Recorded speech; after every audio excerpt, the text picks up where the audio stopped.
Hello guys, welcome back to my channel. இன்றைக்கி நம்ம என்ன வீடியோ உங்கள் கூட ஷேர் பண்ண வந்திருக்கேன்னா, இன்றைக்கி நம்ம உளுந்த வடை எப்படி செய்கிறதுன்னு பார்க்கலாம். அதாவது மெதுவடை ரொம்ப ஈஸி தான், எல்லாருக்கும் ஆல்ரெடி தெரிஞ்சிருக்கும். இருந்தாலும் நான் செஞ்சு பார்த்தேன், அதை தான் உங்கள் கூட ஷேர் பண்ண வந்திருக்கிறேன். வாங்க வீடியோக்குள்ளே போகலாம். இந்த மாதிரி 2 கிளாஸ் உளுந்த ஊற வச்சு நான் தண்ணி சேர்க்காமல் அதை கட்டியாக அரைச்சி எடுத்துக்கிட்டேன். இதை நான் 2ஆக பிரித்து வச்சுருக்கிறேன். ஒன்று இனிப்பு வடை மாதிரி செய்யலான்னு இருக்கிறேன். இன்னொன்று நம்ம எப்போதும் செய்கிற உளுந்த வடை தான்.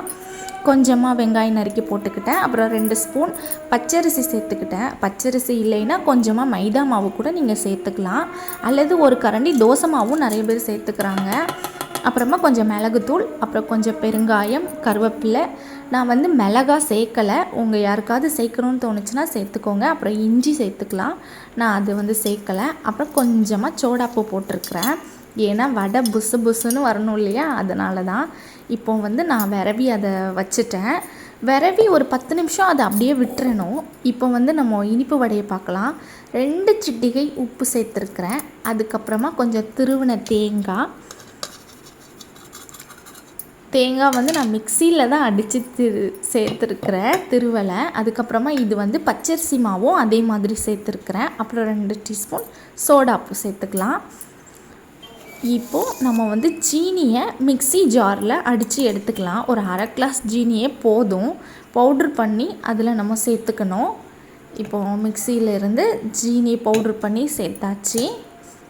இப்போ இதை நல்லா விரவணும். இது நம்ம மாவை கட்டியாக தான் நம்ம எடுத்து வச்சுருந்தோம். ஏன்னா நம்ம ஜீனி இப்போது பவுட்ரு பண்ணி சேர்த்ததுனால அந்த மாவு கொஞ்சம் இலக்கம் கொடுத்த மாதிரி இருக்கும். கூட ஒரு ஸ்பூன் பச்சரிசி மாவு சேர்த்துக்கிட்டிங்கன்னா அது கரெக்டாக வந்துடும். இதோ பார்த்தீங்களா, மாவு கொஞ்சம் லைட்டாக அப்படி தண்ணியாக இருக்கிற மாதிரி இருக்குதா. இது அந்த ஜீனியோட அந்த தன்மை தான் இப்படி இருக்குது.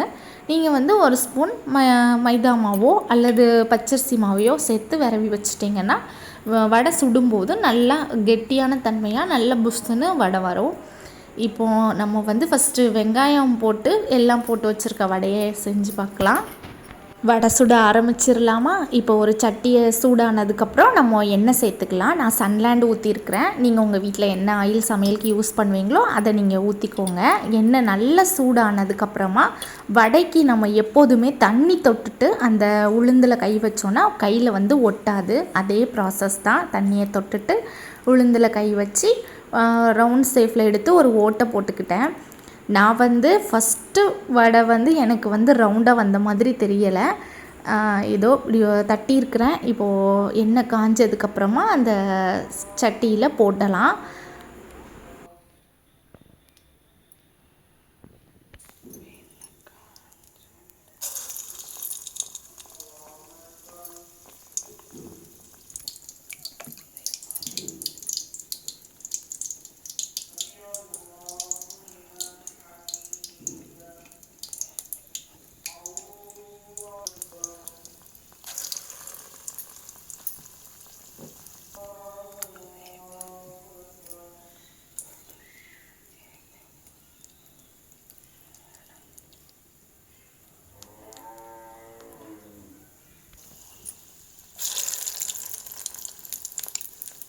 வடை சுடும்போது கொஞ்சம் கவனமாகவே இருக்கணும். ஏன்னா நம்ம அதில் அந்த உளுந்தை நம்ம வடைக்கு கையில் எடுக்கிறதுக்காண்டி நம்ம தண்ணியை தொடுறோம். அந்த தண்ணி நம்ம கையில் சொட்ட சொட்ட இருக்கக்கூடாது. அப்படி சொட்ட சொட்ட இருந்துச்சுன்னா நம்ம எண்ணெய் சட்டியில் அந்த நம்ம கையில் உள்ள தண்ணி விழுந்து கையில் எண்ணெய் தெறிக்கிறதுக்கான வாய்ப்பு இருக்குது. அதனால் கொஞ்சம் பார்த்து கவனமாகவே கையாளுங்க. இப்போ எனக்கு ஒரு பக்கம் வெந்துட்டு நல்லா புஷ்ஷுன்னு எண்ணெயில் மேலே மிதக்குது பார்த்தீங்களா. இந்த மாதிரி மிதந்த உடனே நம்ம அதை பரட்டி போட்டுக்கலாம். ஒரு பக்கம் வெந்ததுக்கப்புறமே தன்னால் அது மிதக்க ஆரம்பிச்சிரும்.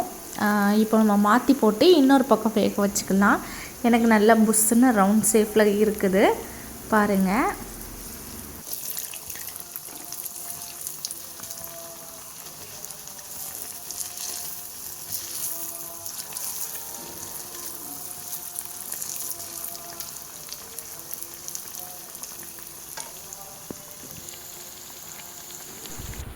இதோ வடை நல்லா வெந்துட்டு இப்போது கொஞ்சம் கூட எண்ணெய் குடிக்கலை பார்த்தீங்களா. கொஞ்சம் கூட அந்த வடையில் எண்ணெய் பதமே இல்லை. ரொம்ப அழகாக சூப்பராக வந்துருந்துச்சு. நம்ம வந்து அந்த மாவு எடுக்கிற பக்குவத்தில் தான் இருக்குது. மாவு வந்து நல்லா கட்டியாக அரைச்சிக்கிட்டிங்கன்னா அதுக்கு தக்கன வடை வந்து ரொம்ப அழகாக சூப்பராக உங்களுக்கு கிடைச்சிரும். அப்புறம் கொஞ்சமாக சோடாப்பு சேர்த்துருக்கிறதுனால கொஞ்சம் நல்லா புஷ்ஷுன்னு வந்த மாதிரி இருக்குது. ஒரு கொஞ்சம் ஃபஸ்ட்டு போட்ட வடையை எடுத்தாச்சு. இது 2வது தட்டி போட்டிருக்கிறேன். இதுவுமே நல்லா ரவுண்டாக வந்திருக்கு. அந்த நடுவில் உள்ள ஓட்டை வந்து இதில் தான் எனக்கு நல்லா தெரிஞ்ச மாதிரி இருந்துச்சு. நான் வந்து ஃபஸ்ட் டைம் இங்கே வந்து வடை சுட்டு பார்த்தேன். அதனால் உங்களுக்கும் அதை ஷேர் பண்ணலான்னு தான் வீடியோ எடுத்திருக்கிறேன்.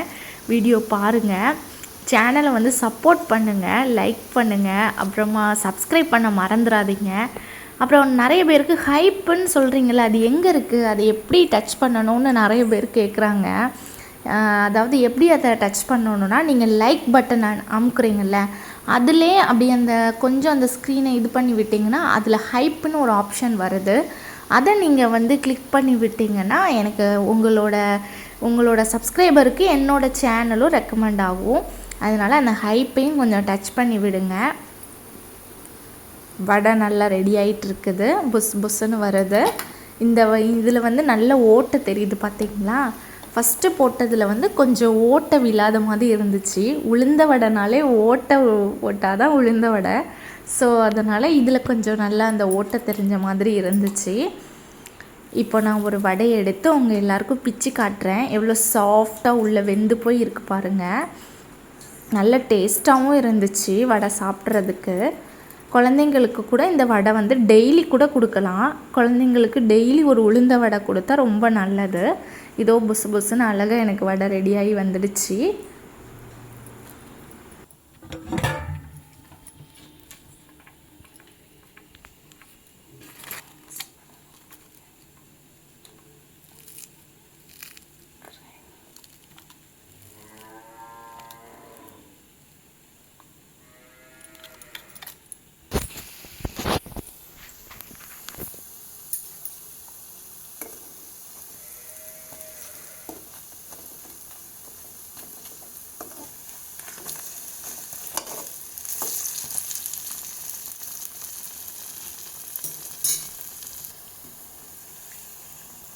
வீடியோவை பார்த்துட்டு நான் செஞ்ச மாதிரியே நீங்களும் உங்கள் வீட்டில் ட்ரை பண்ணி பாருங்கள். பார்த்துட்டு எனக்கு கமெண்ட் பண்ணுங்கள். நீங்கள் ட்ரை பண்ணிங்களா, வடை சுட்டு பார்த்தீங்களா, நான் செஞ்ச மாதிரியே நீங்களும் செஞ்சீங்களான்னு எனக்கு கமெண்ட் பண்ணுங்கள். எனக்கு ஓரளவு நல்லா சூப்பராக இந்த வாட்டி வடை கிடச்சிடுச்சு. நல்லா ஒரு புஸ்ஸுன்னு ஒரு சாஃப்டான வடையாக இருந்துச்சு. இப்போ அடுத்து வந்து நம்ம இனிப்பு வடை எப்படி செய்கிறதுன்னு பார்க்கலாம். அடுத்து நம்ம இனிப்பு வடைக்கு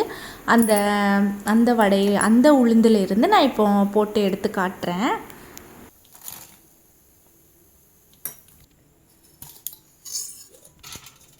இனிப்பு வடையும் அதே மாதிரி தாங்க, அதே ப்ராசஸ் தான். கொஞ்சமாக தண்ணி தொட்டுட்டு அந்த உளுந்த கையில் எடுத்துட்டோன்னா கையில் வந்து உளுந்து ஒட்டாது. ஆனால் இது வந்து கொஞ்சம் கொலன்னு இருந்த மாதிரி இருந்துச்சு. அப்புறம் கொஞ்சம் போடையில் எனக்கு கொஞ்சம் அப்பம் போட்ட ஃபீலாகவே இருந்துச்சு. ஆனால் டேஸ்ட்டு பார்த்திங்கன்னா செம்ம டேஸ்ட்டாக இருக்குங்க. அப்புறம் வந்து இது வந்து சீக்கிரமாக வந்து வெந்துடும். ஸோ அதனால் நீங்கள் வந்து கேஸை வந்து சிம்லே வச்சுக்கோங்க. அப்போ தான் உங்களுக்கு நல்ல ஒரு அழகான ஒரு கலரில் கிடைக்கும். இல்லைன்னா கொஞ்சம் கரிஞ்ச மாதிரி ஆயிரும். எனக்கு ஃபஸ்ட்டு போடையில் அது கொல்லன்னு அப்படி விழுந்துட்டு, இது வந்து 2வது நான் இந்த மாதிரி போட்டிருக்கேன். நம்ம வந்து ஜீனி சேர்த்துருக்கிறதுனால இந்த கலர் வருதா அல்லது அது வந்து ஓவர் குக்கிங் ஆகுதான்னு தெரியலை. ஆனால் உள்ளே வந்து வடை வந்து நல்லா தான் வெந்திருந்துச்சு, இனிப்பாக இருந்துச்சு. அந்த தேங்காய் பூ, ஏலக்காய் சிட்டிகை கூட நிறைய பேர் சேர்த்துக்கலாம் வாசனைக்கு. அது கூட கொஞ்சம் நல்லாயிருக்கும். நான் கொஞ்சம் சோடாப்பு சேர்த்துருக்கிறதுனால எப்போதும் போல் நல்லா புஷ்ஷுன்னு வருது. சாப்பிட வந்து இனிப்பு வடை வந்து ரொம்ப டேஸ்ட்டாக இருந்துச்சு. இன்றைக்கி எப்படியாவது நம்ம இனிப்பு வடை எப்படி செய்கிறதுன்னு ட்ரை பண்ணிடலான்னு தான் நான் இன்றைக்கி இந்த வடை செய்கிற ப்ராசஸ்லே இறங்கினேன். ஸோ நல்லா இருந்துச்சு. இதோடு எனக்கு ரவுண்டாக நல்ல ஓட்டையோடு கிடச்சிருக்கிறேன். நெக்ஸ்ட் அடுத்து போட்டு பார்க்கலான்னு அடுத்து போட்டுட்ருக்கிறேன். எங்கள் வீட்டில் எல்லோரும் இனிப்பு வடையை தான் ரொம்ப ருசித்து சாப்பிட்டாங்க. நல்லா இருக்கு, இது என்ன புதுசாக ட்ரை பண்ணியிருக்கியான்னு எல்லோரும் வச்சு சாப்பிட்டாங்க. நல்லா இருந்துச்சு. நீங்களும் உங்கள் வீட்டில் ட்ரை பண்ணி பாருங்கள். ட்ரை பண்ணிவிட்டு எனக்கு எப்படி இருந்துச்சுன்னு கமெண்ட் பண்ணுங்கள். நம்ம எப்போதும் பண்ணுற உளுந்தில் இருந்தாங்க கொஞ்சமாக உளுந்து எடுத்து கொஞ்சம் தேங்காய் திருவி போட்டு சீனி போட்டு செஞ்சுருக்கேன், அவ்வளோதான். இது வந்து இப்போ கொஞ்சம் நம்ம நிறைய பேருக்கு செய்கிறதா இருந்தால் கொஞ்சம் நம்ம ஏலக்காய், கொஞ்சம் மைதா மாவு அந்த மாதிரி கொஞ்சம் நிறைய சேர்த்துக்கிட்டோன்னா இன்னும் கொஞ்சம் டேஸ்ட்டாக இருக்கும். இது வந்து கொஞ்சம் உளுந்து மட்டும் நம்ம உளுந்து பச்சரிசி எல்லாம் சேர்த்ததுனால கொஞ்சம் வடை கொஞ்சம் இனிப்பாக சாப்பிட்ட மாதிரி தான் இருந்துச்சு. ஆனால் நல்லா இருந்துச்சு. நீங்கள் எல்லோரும் கொஞ்சம் ட்ரை பண்ணிவிட்டு எனக்கு கமெண்ட் பண்ணுங்கள் எப்படி இருந்துச்சுன்னு.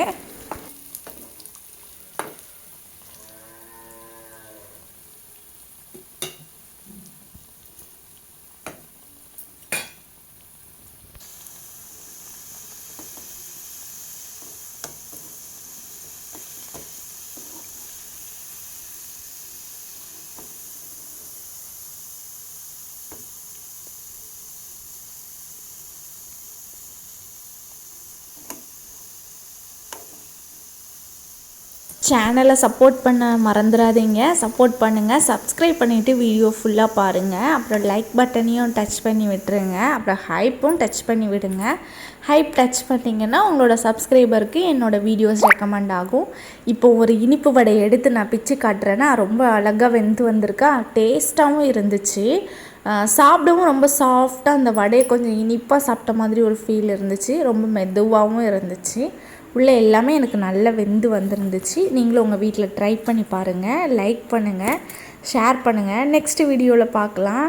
டேக் கேர், பாய்.